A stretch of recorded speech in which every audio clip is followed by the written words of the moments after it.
Welcome everybody to World of Tanks subscriber replays. My name is Maxwell and today's first video is from the user Toby1678. That is Toby1678, and he's driving the FV215b on a standard battle on Windstorm, the FV being the tier 10 heavy tank for the British. Today's video is going to be a couple of top tiered replays for you, all about being in the right place at the right time. Some of you may have put that down to luck. There is a little bit element of luck involved in both of the replays, but it's mostly about making the correct decisions at the right time to be at the right point on the battlefield when necessary. And I know some people, myself included, often make bad choices when it comes to where to be on the map at certain times, not moving to a location when really you should and missing an opportunity. So this video is going to be all about the positioning of the units rather than anything else. So spots out a Waffenträger E100 straight away. Gets one hit onto him but takes one in return. It's a little bit unfortunate that he did take that damage as well, as you saw when he took that hit from the Waffenträger there. He was an almost side-scraping armor. At a side-scraping position, and he was just over-angled ever so slightly as he wasn't able to get into position in time. And the Waffenträger was able to take advantage of that and put the shot straight through his side. Just backing out here a little bit to try and get a shot on somebody, anybody. It looks like there's nobody really in this area at the moment. The FV obviously has the turret mounted on the rear of the tank, so dogfighting and city fighting for this tank are a little bit difficult.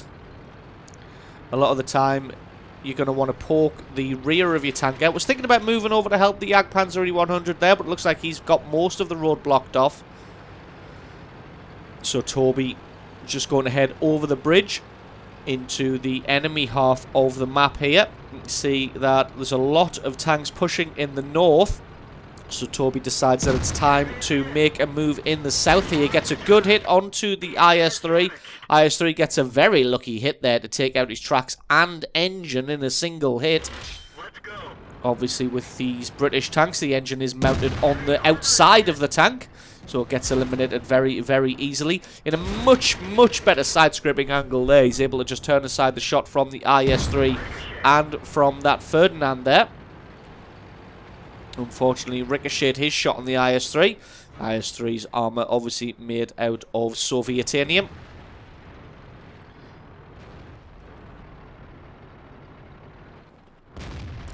Remaining in a side-scraping position here, but he's got a Tiger II behind him, so he's not really able to back out far enough to get a shot on anybody without reversing into his ally there. Did get his track taken out, and he'd already used that repair kit. Not that he was going to waste it in that situation. Both of these guys at very, very nice angles, waiting for this IS-3 to pop his face out again before he can blast that off. Going to be reversing himself out now in an effort to try and get a shot onto this Ferdinand. Unfortunately, there is a 121 behind him, offering fire support. The Tiger II decides to move up. He's going to go and try and get a hit on this Ferdinand. I think maybe he thought that the Ferdinand had fired on the FV, where it was the 121, so he does take some damage from that Ferdinand, but able to get enough damage back to take him out. Got to be aware that there is a Waffenträger around here somewhere. There he is there. And if he decides just to come around the corner and YOLO these guys, there isn't going to be much they can do. I don't think the two of them have got the alpha damage to take him out, whereas he can probably take both of these tanks out. Lining up a shot on this IS-3, waiting for him to make a move. Looks like the situation in the north of the map has resolved itself now, so this push in the city can go a little bit slower. Jagdpanzer E100 has arrived. He's going to be taking up the prime position on the corner there, trying to side-scrape the Waffenträger and get a shot onto him. Don't think he can one-shot the Waffenträger, but he can do some serious damage to him. Takes a hit in the side from the IS-3. Jagdpanzer E100 making the mistake of turning himself towards the IS-3 now. And he gets taken out by the Waffenträger. I don't know why he turned flush on there. He should have relied on his allies to hold off the IS-3 there. Makes his move around the corner. Gets a great hit on the IS-3. Hopefully that Tiger II can take him out. Not quite able to. Toby using the corpse of this Jagdpanzer very, very well now to his advantage. The turret armor of the FV very, very strong. So if he can just remain behind this tank here, he can probably turn quite a lot of damage aside from this Waffenträger. I think the Waffenträger realizes that that is definitely the case, and he decides to move off and try and shoot somebody else. His IS-3 took a bit of a bad shot there against the IS-3 to hit the opposite front plate there, the one that was angled away from him, and that shot was never ever going to penetrate. Come around the corner now, just going to finish off the 13 hit points from the IS-3. This Waffenträger looks like he's making a run for it, which means he's almost certainly going to be reloading now.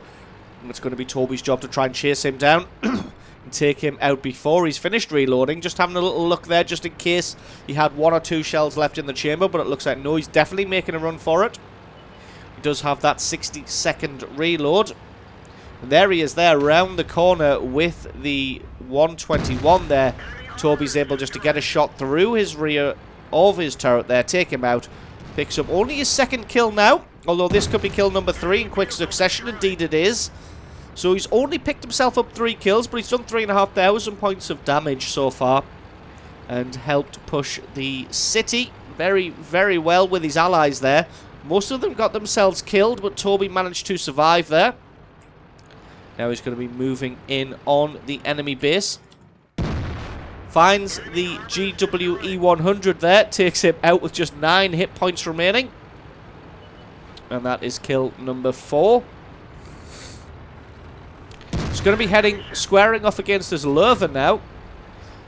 So Lerva was just in the center of the map. I'm not really sure what he was doing there. Toby getting alongside him, getting a great shot through his side armor. A little bit unfortunate that he gets a very, very low roll there. In fact, that was quite a lot below the average damage. We're just going to take a quick look at the average damage there of 400. So 368 being well below the average. But doesn't really matter as the Lerva is a tier 8 heavy tank. The FV215b is a tier 10 heavy tank. So obviously the FV going to win that job. Going to win that battle there. Getting alongside the Lerva. The game's not all sewn up at the moment. It is still 12 kills to 9. T28 prototype does a great job of getting a shot through the armor of the FV there. Front armor of the FV not particularly strong. Pretty weak there. Takes out the driver, although he does have a health kit.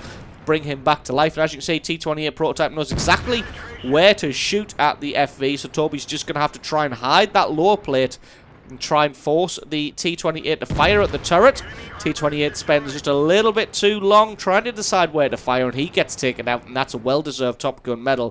Can he get? Yes, he can. The IS to round it off for 7 kills, 5,500 points of damage, and a very well-played game there from Toby1678, showing great map awareness, situational awareness, and being in the right place at the right time. So awesome replay from you. Thank you very much for sending that one in. Don't forget to stick around because as always the score screens and another game coming right up.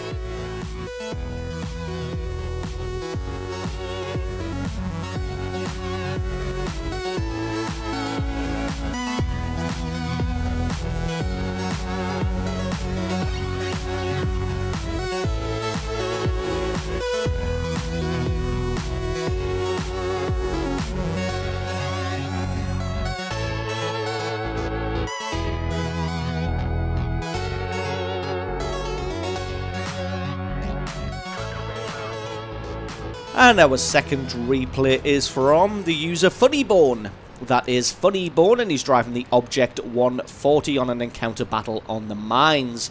Obj.140 is a tier 10 medium tank for the Russians. And again, just like the last video, this one is all about positioning, being in the right place at the right time and making the correct choices for map positioning at the correct time. You can see Funnybone was already making his way towards the hill, being a medium tank, but obviously with his spawn decided that that wasn't going to be the best place to be, so he's heading over onto the left-hand side hill here. Did spot out a T-32 early on with rear armor exposed. Unfortunately, his first shot missed and his second shot missed. That one's a little bit unfortunate. He has been spotted out here, so he's going to have to be more careful with his positioning. Did see that there was a Pershing and an E-50 here. but a T-62A and an Obj.140 should have the better of that situation. Unfortunately for these two medium tanks, they are well within spotting range of the camping tank destroyers at the back of the enemy base, so going to have to play this one a little bit more carefully, as they don't really have that much tank destroyer support themselves. You can see the enemy does have a T-30, T-95, and they did have that T-32 over there that they know about. Trying to get a shot on this WZ-120. Both himself and the T-62A able to put a good shot into him. So, still going to have to play this one carefully though. But Funny Bone deciding to go forward here. Going to be pressing down on that Pershing. Unfortunately takes a hit from the Pershing. A little bit surprised that the Pershing was able to put a shot straight through the Obj.140 there. Using the rock in front of him to great advantage. Making sure that a lot of the guys on the hill can't actually hit them. T-62A is way forward. So anybody who can get shots is going to get shot. Is going to shoot straight at him instead. E50 focusing his attention on the T-62A. Funny Bone able to get a great bit of tracking damage onto the E50. Going to square off against him and use this rock here as cover. Gets another good shot onto the E50. Reloads that cannon super fast. Gets set on fire. Luckily, he does have that premium fire extinguisher, as they were handing them out like candy earlier on in T-62A. Able to take out the E50, but unfortunately gets himself taken out by this T-95, and Funny Bone just going to play it a little bit more carefully now. Going to sit here, wait for his stealth to kick back in. Just going to let things calm down a little bit, allow the guys on the hill to start maybe looking somewhere else to try and get shots. Maybe thinking that Funny Bone has done a runner and maybe left this flank alone. Has got a WZ-120 in front of him somewhere around the cap circle, and there is that T-32. Does see the T-95 again, can see, I think that he's looking in a different direction. I think Funny Bone's trying to decide which direction the T-95 is looking. He has been spotted, so he's decided to make a run for it. T-95 not the quickest even on the turn. So he is able to get forward and get behind this rock just in time now. But again, he was spotted making this move. T-95 still got all of his side armor exposed. Unfortunately, even with the side armor, that thing is pretty damn tough to penetrate. T-32 in not a very good position here. He's got all of his front armor exposed. Funny Bone only has to show his turret to the T-32. Already landed one good shot, probably a second. T-32 fires again and doesn't do any damage. Starts to back off now, but he takes a big hit in the front as he does so. T-32 not really sure what he was doing there. Just got himself totally taken apart by the Obj.140. But again, Funny Bone got to be careful as this WZ is threatening in this area. He's not just going to be sitting... Well, he is apparently just sitting patiently behind this rock here. Looks like he is backing off, but there's an IS-8 not backing off. He's wanting to come in. A little bit of a low roll on the IS-8. IS-8 is taking fire now. Funny Bone's able to get some great shots onto him as he backs off, as the rate of fire of the Obj.140 is pretty great. Still able to land shots. WZ-120 uses this chance to pop out and make his attack. Unfortunately misses his first shot. WZ-120 is a tier 9 medium tank. Just ricochets that one on the side of the Obj.140's turret. Obj.140 backing off, gets another good shot through his front armor. WZ-120 just bounces again, and Funny Bone's able to finish him off. Unfortunately, he is pushed halfway up the cliff by the WZ. He takes a shot in the side from the IS-8. He's only got 83 hit points left, so he's going to have to play this one carefully, using the WZ's corpse as cover. Is he going to be able to get back in time? He is indeed. The IS-8 got a slightly longer reload. He gets a good shot onto him. I think the IS-8 actually missed that one. I didn't see a bounce show up, and he's able to take him out. And that was a fantastic piece of work there, to just take that IS-8 apart as he came in to try and get what he thought was going to be an easy kill on an Obj.140. Funny Bone only got himself 3 kills, but he's got himself 5,000 points of damage as well, and he's going to have to play this one carefully, as there is that T-95 camping in the base there. There is a Lerva and a T-30 in and around the cap circle. Going to make a move now towards the base. T-95 takes his shot, takes out the Centurion 1. So Funnybone can use this opportunity to move in. Switched up to heat shells here, as he does want to actually do some damage to the T95, which is notoriously difficult to penetrate no matter what gun you were using. He's able to land one good shot through the front as he makes his approach. To be honest, T95 should probably just man up and drive straight over the top here and try and take out Funnybone, which indeed he does, makes his move, but T95 somehow only does tracking damage to the Obj.140, and he's not quite able to drive fast enough to do any damage for the Ram. There we go, gets a little bit of damage, keeps him tracked as well, but Funnybone is consistently putting damage through his weak spot. Takes a shot in the rear from somebody which bounced. That Lurva, by the looks of it, looks like he bounced a shot on the rear. This T95 is in all sorts of trouble now. Funnybone's able to detrack himself, get away. One more shot takes him out, and that is kill number 4. Now it just leaves this Lurva in and around the cap circle somewhere. Funnybone just laughing in chat there, because no idea how he survived that one. T95 rammed him a couple of times. Lurva bounced on his rear. That was probably about the biggest bit of luck that I have seen in a long while. Funnybone having a look now, trying to find out this Lurva. There he is. One shot is all it takes. He gets taken out. That's 7,000 points of damage and 5 kills from Funnybone, driving the Obj.140, showing great map presence, great timing on his moves, and some amazing luck there. So absolutely awesome game and awesome replay from Funnybone. Thank you very much for sending that one in. Don't forget, guys, if you've got yourself a great replay, then send that in to replay@screenreality.com. The link for that is in the description. Just attach the replay file or the link to the What Replay website to the email that you send in, and I can check out that one for you. Don't forget, if you enjoyed this video, you found it useful, informative, you enjoyed it, or you learned something, then think about hitting that subscribe button, because there's a lot more World of Tanks content on this channel. I've been Maxwell, this has been World of Tanks, and I will catch you guys next time.